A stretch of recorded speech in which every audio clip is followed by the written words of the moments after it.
Praise the Lord. ஆண்டவராகிய இயேசு கிறிஸ்துவின் விலையேறப்பெற்ற நாமத்திலே இந்த புதிய மாதத்துக்குள்ளாக ஆண்டவர் நம்மளை கொண்டு வந்திருக்கிறார். இந்த புதிய மாதத்திலும் இந்த யூடியூப் சேனல் வழியாக உங்களை சந்திப்பதில் ரொம்ப சந்தோஷம். நீங்கள் தருகிற ஆதரவுக்காக நான் கர்த்தரை துதிக்கிறேன். நீங்கள் அநேகர் இந்த யூடியூப் சேனலை நீங்கள் பார்க்குறீங்க, பிரசங்கத்தை கேட்குறீங்க, அதற்காக ரொம்ப நன்றி. தேவன் தொடர்ந்து இதை ஆசீர்வதிக்கும்படியாக உங்களுடைய தனிப்பட்ட முறையில் நீங்கள் ஜெபித்துக் கொள்ளுங்கள்.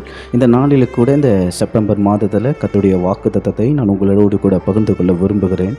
ஏசாயா தீர்க்கதரிசன புஸ்தகம் 14ஆம் அதிகாரம் அதன் 5ஆம் வசனம்.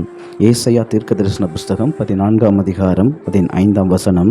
கர்த்தர் துஷ்டரின் தண்டாயுதத்தையும் அரசாண்டவர்களின் செங்கோலையும் முறித்து போட்டார். விசுவாசிக்கிறீங்களா?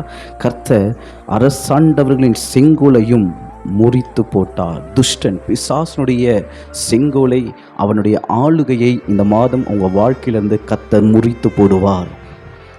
இந்த 8 மாதங்களாக பிசாசு நிமித்தமாக அநேக போராட்டங்களும், அநேக வியாதிகளும், அநேக பலவீனங்களும், அநேக கஷ்டங்களையும், அநேக சோதனைகளையும் நீங்கள் அனுபவித்து கொண்டிருக்கலாம். இந்த செப்டம்பர் மாதம் கர்த்தர் சொல்லுகிறார், அவைகளை முறித்து போட்டார்.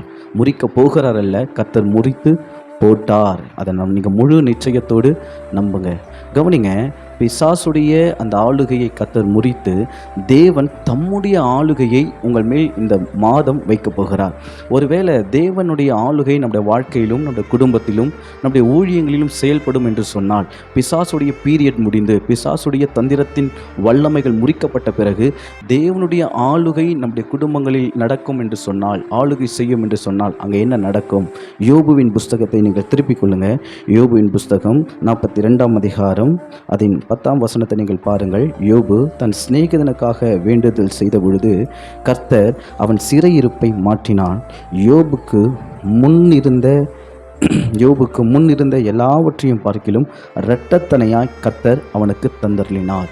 அப்போது தேவனுடைய ஆளுகை யோபுடைய வாழ்க்கையில் பிசாசு நிமித்தமாக பல போராட்டங்களை யோபு சந்தித்தாலும் அதற்கு பிறகு முன்னிலைமையை பார்க்கிலும் யோபின் நிலைமை பெருக ஆரம்பித்தது, இரட்டத்தனையாய் பெருக ஆரம்பித்தது. பிசாசுடைய மிக தந்திரமான ஒரு செயல் என்ன கேட்டிங்கன்னா, நம்முடைய வாழ்க்கையில் அவன் நம்மை சிறுமைப்படுத்தவும், நம்முடைய வாழ்க்கையில் அவன் வளரவும் விடாதபடி நம்மை குறுகிய நிலையில் வைத்து கொள்வதே பிசாசுடைய மிகப்பெரியதான ஒரு செங்கோல். கர்த்தர் இந்த நாளில் அதை முறித்திருக்கிறார்.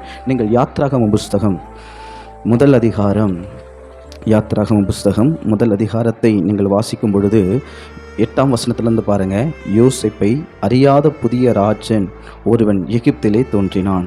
அவன் தன் ஜனங்களை நோக்கி, இதோ இஸ்ரவேல் புத்திரராகிய ஜனங்கள் நம்மிலும் ஏராளமானவர்களும் பலத்தவர்களுமாய் இருக்கிறார்கள், அவர்கள் பெருகாதபடிக்கும். அப்போ ஒரு மிகப்பெரிய தந்திரன், பிசாசுடைய தந்திரம் கேட்டிங்கன்னா, நம் பெருகக்கூடாது, நம்முடைய ஊழியம் பெருகக்கூடாது, நம்முடைய வருமானம் பெருகக்கூடாது, நம்முடைய சமாதானம் பெருகக்கூடாது, நம்முடைய சந்தோஷம் பெருகக்கூடாது என்பதற்காக அவன் ஒரு செங்கோலை வைத்து ஆளுகை செய்கிறான். ஆனால் கர்த்தர் இந்த நாளில் சொல்லுகிறார், அவைகளை முறித்து இந்த மாதம் உங்களை பெருக்க பண்ணுவார். ஒரு பெரிய பெருக்கத்தை பார்க்க போகிறீங்க. ஒரு தனையால் இரட்டத்தனையான பெருக்கத்தை பார்க்க போகிறீங்க. விசுவாசிக்கிறீங்களா? உங்களுடைய வருமானத்தை தேவன் பெருக பண்ண போகிறார். உங்களுடைய ஊழியத்தை கர்த்தர் பெருக பண்ண போகிறார். உங்களுடைய சமாதானத்தை கர்த்தர் பெருக பண்ண போகிறார். உங்களுடைய சந்ததியை கர்த்தர் பெருக பண்ண போகிறார். குழந்தை பாக்கியம் எல்லாம் இருக்கிறீங்களா? கர்த்தர் இந்த நாளிலே உங்களுடைய கர்ப்பத்தை திறந்து ஆசீர்வதித்து பெருக பண்ண போகிறார். தேவனுடைய ஆளுகை எப்படிப்பட்ட தெரியுமாங்க?